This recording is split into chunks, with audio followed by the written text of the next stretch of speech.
தங்கமயிலின் கோடை கொண்டாட்டம். நீங்கள் வாங்கும் ஒவ்வொரு 10 கிராம் தங்கத்திற்கும் 4000 ரூபாய் முதல் 6000 ரூபாய் வரை தள்ளுபடி. 20 கிராம் மற்றும் அதற்கு மேல் தங்கம் வாங்குபவர்களுக்கு 6000 ரூபாய் வரை தள்ளுபடி. தங்கமயில் ஜுவல்லரி. ஒரு வாரத்திற்கு மேலாக தமிழ்நாடு முழுவதும் பல தொகுதிகளுக்கு சென்று திமுக தலைமையிலான மதசார்பற்ற முற்போக்கு கூட்டணிக்கு ஆதரவாக பரப்புரையில் ஈடுபட்ட பொழுது நான் காண்கின்ற எழுச்சி திராவிட முன்னேற்ற தலைமையிலான மதசார்பற்ற கூட்டணிக்கு ஒரு மிகப்பெரிய ஒரு வரவேற்பு இருக்கின்றது. மக்கள் ஆதரவுடன் பேராதரவுடன் திமுக தலைமையிலான இக்கூட்டணி வரலாற்று சிறப்புமிக்க ஒரு வெற்றியை பெறும் என்று நம்பிக்கை என்னிடம் உள்ளது. தேர்தல் பிரச்சாரங்கள்ல தலைவர்கள் அநாகரிகமான தனிப்பட்ட முறையில் என்னன்னா, இந்த கட்சி நான் சொல்ல விரும்பல. பொதுவாகவே தேர்தல் நேரங்கள் இருக்கட்டும், தேர்தல் அல்லாத நேரங்கள் இருக்கட்டும், அரசியல் இயக்கங்கள் அரசியல் தலைவர்கள் இடையே கருத்தியல் ரீதியான ஒரு விவாதம் தான் இருக்கணும். Issue paste politics, issue paste debates, கருத்தியல் ரீதியான ஒரு விவாதங்கள் இருக்கலாம். அதுக்கு நம்ம ஒரு கருத்து சொல்லலாம், ஒரு மறுப்பு கருத்து சொல்லலாம், எதிர்கருத்து சொல்லலாம். இது போன்ற விஷயங்கள் தான் நம்ம அரசியல் இருக்கணும்னு என்னுடைய கருத்து. தனிப்பட்ட ஒருத்தருடைய தனிப்பட்ட வாழ்க்கையோ இல்லை அவரை பற்றி ஒரு தனிப்பட்ட முறையாக அவரை பற்றி ஒரு அவதூறுகளை சொல்றதோ இருக்கக்கூடாது. அது முக்கியமாக உங்களுடைய பத்திரிகையாளர்கள் ஊடகவியாளர்கள்கிட்ட தான் அது ஆரம்பிக்கணும். அது ஒரு அரசியல் ஒரு இயக்கமோ தலைவரோ அதை போட்ட தனிப்பட்ட தனிநபர் தாக்குதல் கொடுத்தாருன்னா அதை நீங்கள் பெருசுப்படுத்தாதீங்க. அது உங்ககிட்ட இருந்து ஆரம்பிக்கணுங்கிற என்னுடைய அன்பான ஒரு வேண்டுகோள். அரசியல் பொறுத்த வரைக்கும் தனிப்பட்ட விமர்சனம் தவிர்த்து கருத்தியல் ரீதியான சித்தாந்த ரீதியான மக்கள் சார்ந்த அந்த கோரிக்கைகள், அந்த மக்கள் எழுப்புகின்ற அந்த கேள்விகள், அதை சார்ந்த ஒரு விவாதமாக தான் அரசியல் மேடைகள் இருக்கணும் என்னுடையது. ஆனால் சமீப காலமாக அது தமிழ்நாடு மாத்திரம் கிடையாது, இந்தியா முழுவதும் அந்த ஒரு கலாச்சாரம் பின்பற்றுறது கிடையாது. தனிநபர் தாக்குதல் மலிவான வார்த்தைகளை பயன்படுத்துறது இன்னைக்கு ஒரு அன்றாட தான் நமக்கு இன்னைக்கு ஆயிப்போச்சு.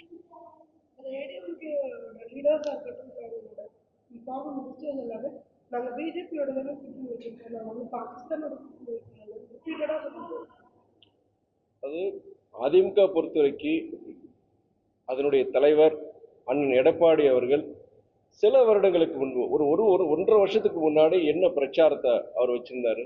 நாங்கள் பாஜக அவர் சொல்லும் போதே மதவாத பாஜக கூட நாங்கள் கூட்டணி சேர்ந்தது தவறு, நீங்கள் சிட்டிசன்ஷிப் அமெண்ட்மெண்ட் ஆக்ட் குடியுரிமை திருத்த சட்டம் அதில் நாங்கள் பாஜக ஆதரித்தது தவறு அப்படின்னு சொல்லிட்டு தவறுன்னு சொல்லிட்டு திடீர்னு என்ன நெருக்கடின்னு தெரியல அவர் இன்னைக்கு ஒரு பாஜக ஒரு கூட்டு சேர வேண்டிய ஒரு சூழ்நிலை. கூட்டு சேர்ந்ததை விட பேரளவில் தான் அதிமுக தலைமை நிற்கே தவிர முக்கிய முடிவுகள் எல்லாமே பாஜக தான் அந்த முடிவு எடுக்கிறாங்க. நீங்க புரட்சி தலைவர் எம்ஜிஆர் அவர் கண்ட இயக்கம், புரட்சி தலைவி அம்மையார் ஜெயலலிதா அவர்கள் வழிநடத்திய இயக்கம் இன்னைக்கு ஒரு பாஜகவுடைய கட்டுப்பாட்டில் இருக்குங்கிறது அதிமுக இருக்கிற உண்மை.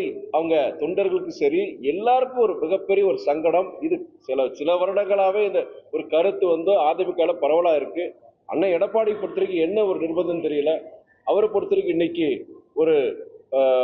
இன்னைக்கு அதிமுகவுடைய பாஜகவுடைய முழு கட்டுப்பாட்டுல அவரு ஒரு பாஜகவுடைய ஒரு கிளைக்கழகமா அதிமுக நடத்திட்டு இருக்கிறார். ஒவ்வொரு தமிழ்நாடு முழுக்க ஒவ்வொரு தொகுதியிலையும் இவங்களுடைய நிலைப்பாடு எப்படி சார்? நீங்க இந்த தேர்தலை பொறுத்த வரைக்கும் நான் பார்க்கறது, ஆட்சியை பிடிப்பதற்கு திமுக தலைமையிலான கூட்டணிக்கும் அதிமுக தலைமையிலான கூட்டணிக்கு தான் இங்க போட்டிங் நான் பார்க்கறேன். இவங்க சில இடங்களில் கேண்டிடேட்ஸ் போடுற விஷயங்கள், நீங்க ஒவ்வொரு இடங்கள்லையும் அதிமுக யாருக்கு எந்த கேண்டிடேட் போட்டிருக்காங்க, திமுக எந்த கேண்டிடேட் போட்டிருக்கிறாங்க. அதே வேளையில நம்முடைய தாவேகா சகோதரர் விஜயோட இயக்கமா இருக்கட்டும், இல்லை நாம் தமிழர் இயக்கமா இருக்கட்டும், கேண்டிடேட்ஸ் பொறுத்து பார்க்கும்போது சில யுக்திகள் கையாளப்படுறதை நான் பார்க்குறேன். பல தொகுதியில் நான் அதை பார்க்குறேன். ஆட்சியை பிடிக்கிறதுல அதிமுகவுக்கு திமுகவுக்கு இடையிலான போட்டியை பார்க்குறேன். பாஜகவுடைய பி டீமா செயல்படுறதுல தாவேக்காவுக்கும் நாம் தமிழருக்கு ஒரு போட்டியை நான் பார்க்குறேன்.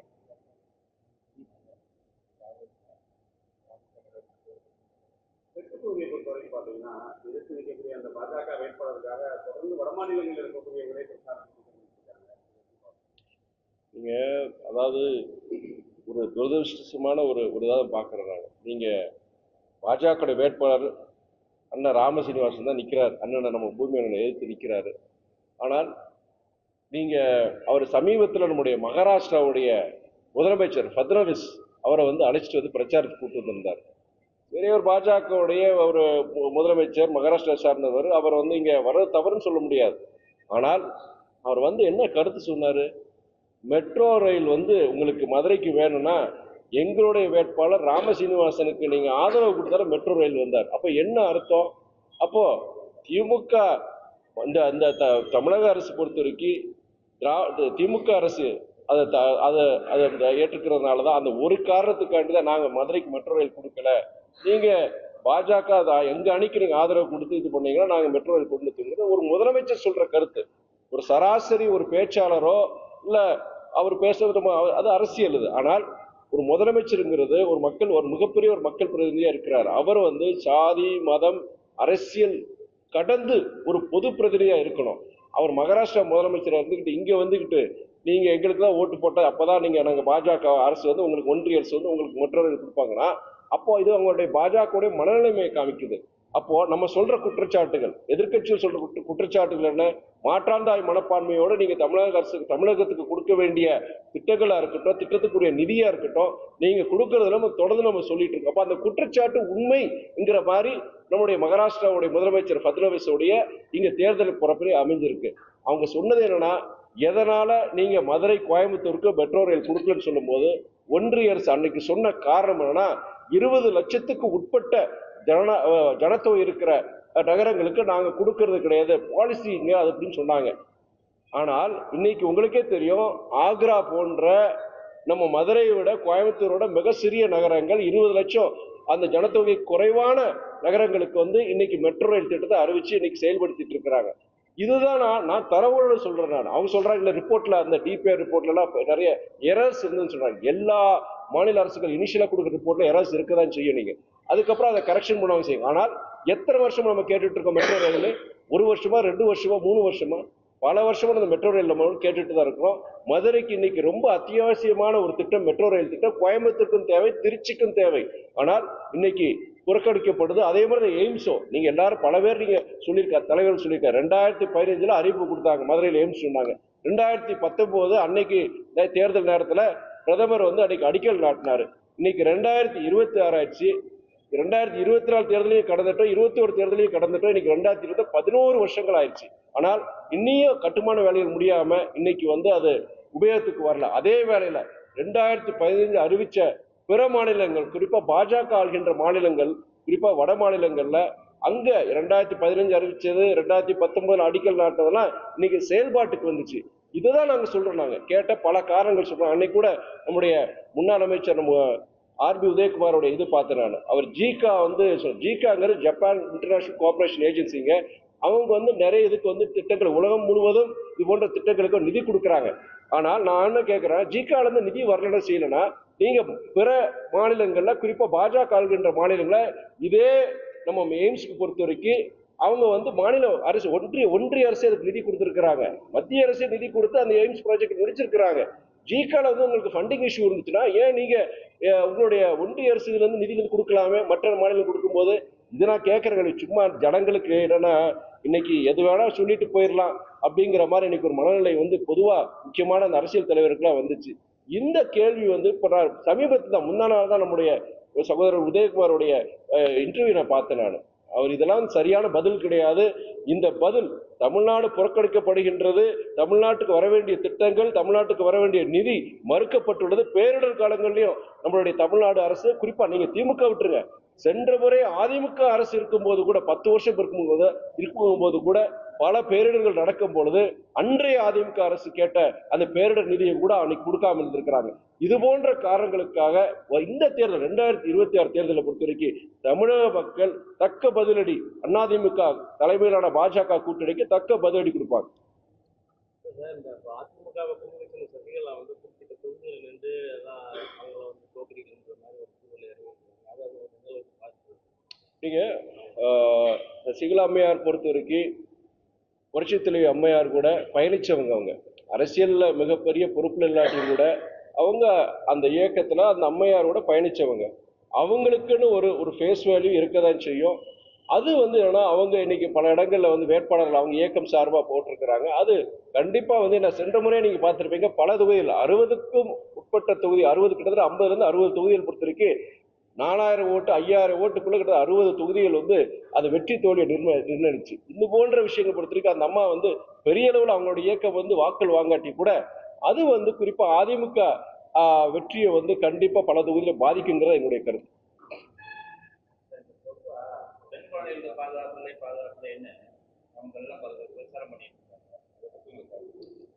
நீங்க அதாவது தமிழ்நாட்டில் நீங்க இங்க லா அண்ட் ஆர்டர் இஷ்யூ, இங்க நிறைய வன்முறை சம்பவங்கள் இங்க நடக்குது, குற்றச்சம்பவங்கள் நிறைய நடக்குது. இன்னைக்கு காவல்துறை கட்டுப்பாட்டு இல்லைன்னு சொல்லிட்டு தொடர்ந்து இந்த 5 வருஷமா நம்ம எதிர்கட்சிகள் நிறைய பேர் அந்த இது வச்சாங்க. நான் மறுக்கல. நாடு இங்க தமிழ்நாட்டிலையும் அங்கங்க பிரச்சனை நடக்குது.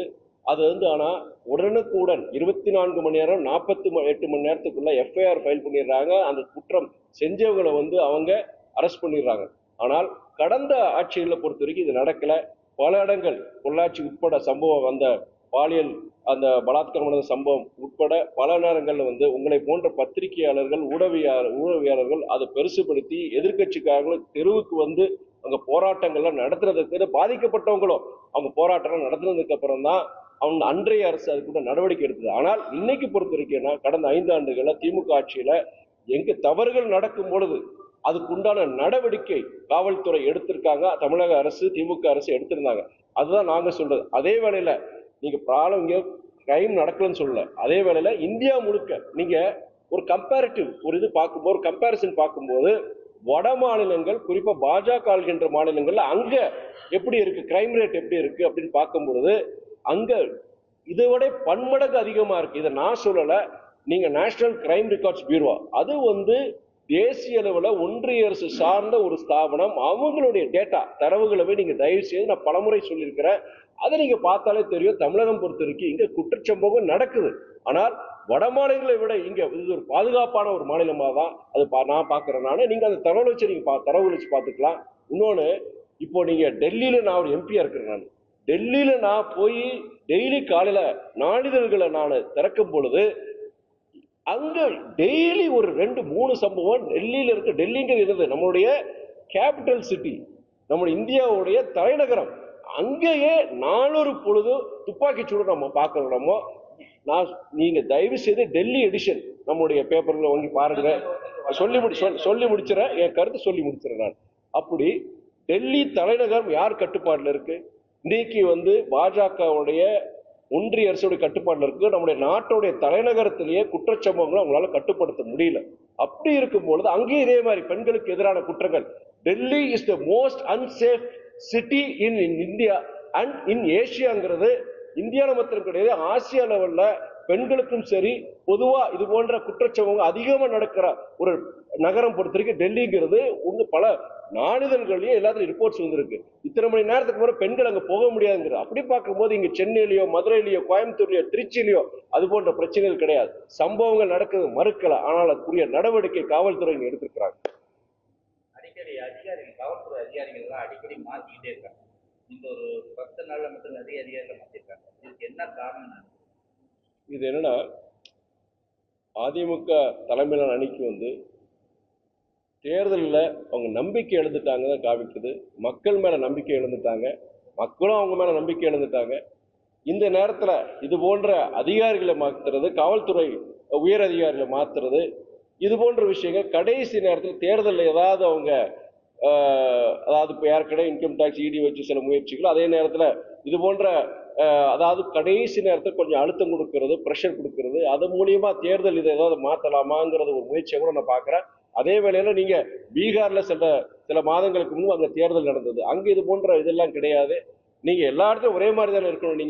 நீங்க பாஜக என்ற மாநிலங்க இது போன்ற சீஃப் செக்ரட்டரியை மாத்தினாங்களா, இல்ல டிஜிபியை மாத்தினாங்களா, நீங்க கம்ப்ளீட்டா இங்க இருக்கிற காவல்துறைகளுக்கு முக்கியமான உயரதிகாரிகள் எல்லாமே, அதையும் சரி முக்கியமான ஐஏஎஸ் அதிகாரிகள் எல்லாத்தையும் கம்ப்ளீட்டா இங்க மாத்தி இருக்கிறாங்க.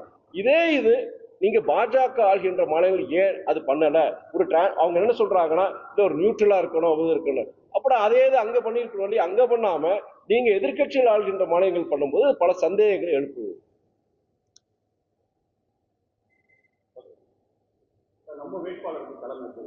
நீங்க நேற்று நான் பல இடங்கள்ல போய் எங்களுடைய வேட்பாளர் மறுமலர்ச்சி திமுகவுடைய வேட்பாளர் அண்ணன் பூமிநாதன் அவர்களுக்கு உதயசூரியன் சின்னத்துல நான் பரப்புரையில் ஈடுபட்ட பொழுது ஒரே விஷயத்தை தான் சொன்னேன். நாங்க அண்ணனுக்கு பொறுத்த வரைக்கும் அவர் கடந்த 5 ஆண்டுகள்ல அவருடைய செயல்பாடுகள், அவர் இந்த தொகுதிக்கு கொண்டு வந்த திட்டங்கள், நீங்க குறிப்பா நீங்க நம்முடைய தமிழ்நாட்டிலேயே மிகப்பெரிய அரசு மருத்துவமனை, நம்முடைய ராஜாஜி மருத்துவமனை, அரசு மருத்துவமனை, அங்க கிட்டத்தட்ட உங்களுக்கே தெரியும் 400 கோடி ரூபாய் செலவுல கார்ப்பரேட் மருத்துவமனைக்கு நிகராக நவீன மருத்துவ கருவிகளுடன் இன்னைக்கு அது செயல்பாட்டுக்கு வந்துருச்சு. அங்க அதுக்கு உண்டான முயற்சி நம்ம அண்ணன் எடுத்திருக்கிறாரு. அதே மாதிரி போக்குவரத்து நெரிசலை குறைக்கிறதுக்காண்டி இங்க நேதாஜி பாலம் அது கிட்டத்தட்ட 200 கோடி நினைக்கிறேன், அதுக்குண்டான முயற்சியை எடுத்திருக்கிறாரு. பலாயிரக்கணக்கான குடிமனை பட்டாக்கள் 20 வருஷமா 30 வருஷமா இந்த ஜனங்க போராடி இருக்கிறாங்க. சென்ற முறை அண்ணன் இங்க தொகுதியில போட்டி போடும்போது பல இடங்கள்ல அவர் வண்டியை மறிச்சு, நீங்க இந்த மாதிரிதான் வாக்குகள் கேட்பாங்க, ஆனா ஒருபோதும் எங்களுக்கு தீர்வு கிடைக்கல, எங்களுக்கு பட்டா நாங்க எத்தனை வருஷமா போராடிட்டு இருக்கோம், 60 வருஷம் 70 வருஷம் இங்க குடியிருக்குன்னு சொல்லிட்டு உள்ளே விடாம அவ்வளவு தூரம் போராட்டம் பண்ணாங்க. பல பேர் ஓட்டும் போடல. ஆனால் அவர் வந்ததுக்கு அப்புறம் இன்னைக்கு பல்லாயிரக்கணக்கான பேர், குறிப்பா நம்ம காமராஜபுரத்திலையும் சரி, அம்பேத்கர் நகர் இது போன்ற இடங்கள்ல பலாயிரக்கணக்கான பேர் இன்னைக்கு பட்டா வாங்கி கொடுத்திருக்கிறார். இதுல என்ன கேவலம்னா, ஒரு இடத்துல பொறுத்த வரைக்கும் கிட்டத்தட்ட 1000க்கும் மேற்பட்டோர் பட்டா கேட்டிருக்கிறாங்க. நீண்ட கால போராட்டமா இருந்திருக்கு, அவங்க கண்டிப்பா கொடுக்க வேண்டிய விஷயம். ஆனால் இவர் கிட்டத்தட்ட 400 பேருக்கு அந்த பட்டாக்கு முன்னாடி அரசாணையை வாங்கிட்டாரு. மிச்சம் இருக்கிற 600-700 பேருக்கு கிடைச்சிருக்கும். இங்க இருக்கிற பாஜகவை சார்ந்த ஒரு நபர் அந்த பகுதி, அது என்னன்னா காமராஜபுரத்துல அந்த பட்டா அந்த 400 பேருக்கு இன்னொன்னு அரசாணை வந்துருச்சுன்னு சொன்ன உடனே, கேள்விப்பட்ட உடனே கோர்ட்டுக்கு போய் ஸ்டே வாங்கியிருக்கிறாரு. இப்போ மிச்சம் இருக்கிற 700 பேருக்கு ஏன் பட்டா கிடைக்கிறாங்க? அதுக்கு காரணம் அந்த பகுதியை சேர்ந்த பாஜகவை சார்ந்த நம்பர் என்னன்னா, இவருக்கு பேரை வந்துடக்கூடாதுன்னு சொல்லிட்டு. இது என்னன்னா சாதாரண ஜனங்க இதுல போய் அரசியல் படக்கூடாது. என்னுடைய இவரை பொறுத்த வரைக்கும் நான் பல இடங்கள்ல நான் தேர்தல் அல்லாத நேரங்களில் பல திருமண நிகழ்வுகள் போகும்போது பொதுவாக ஒரு கோரிக்கை வைக்கிறார். அரசியல் பேசுறது கிடையாது, நீங்கள் ஜாதி பார்க்காதீங்க, மதம் பார்க்காதீங்க, ஏன் அரசியல் இயக்கங்களை கடந்து நல்லவர்களை தேர்ந்தெடுங்கள், உங்களுக்காக உழைக்கக்கூடியங்க. இந்த பகுதிக்கு யார் இங்க எம்எல்ஏ எம்பி வந்தாங்கன்னா அங்க அது உங்களுக்கு பயனுள்ளதாக இருக்குன்னு சொல்லிட்டு அதை வச்சு நீங்க தேர்ந்தெடுங்கன்னு சொல்லும் பொழுது நான் பல இடங்களில் சொல்லியிருக்கிறேன். ஆனா பல இடங்கள்ல தேர்தல் பரப்பு ஈடுபட்டிருக்கேன். நான் அதை நினைவூட்டி நேற்று பேசும்போது சொன்னேன், நான் இந்த மனுஷனுக்காண்டி உங்களுக்கான உழைச்சிருக்கிறார். கட்சி பார்க்காதீங்க, மதிமுக திமுக கூட்டணி பார்க்காதீங்க, அதிமுக தோழருக்கு அந்த வேண்டுகோள் வச்சேன். நான் ஒரு நல்ல மனிதர், உங்களுக்காண்டி ஒரு உழைச்சவர், அவரை நீங்க தேர்ந்தெடுக்க சொன்னா அதுக்கு ஒரு நல்ல வரவேற்பு குறிப்பா தாய்மார்கள் மத்தியில் இருந்தது. அது என்னன்னா எங்களுக்கு என்ன ஒரு மிகப்பெரிய நம்பிக்கை இருக்கு. சென்ற முறையை விட இந்த முறை ஒரு மிகப்பெரிய வெற்றி எங்களுடைய கேண்டிடேட் அண்ணன் பூமிநாதன் இங்க மதுரை தெற்குல வெற்றி பெறுவார் நம்பிக்கை இருக்கு.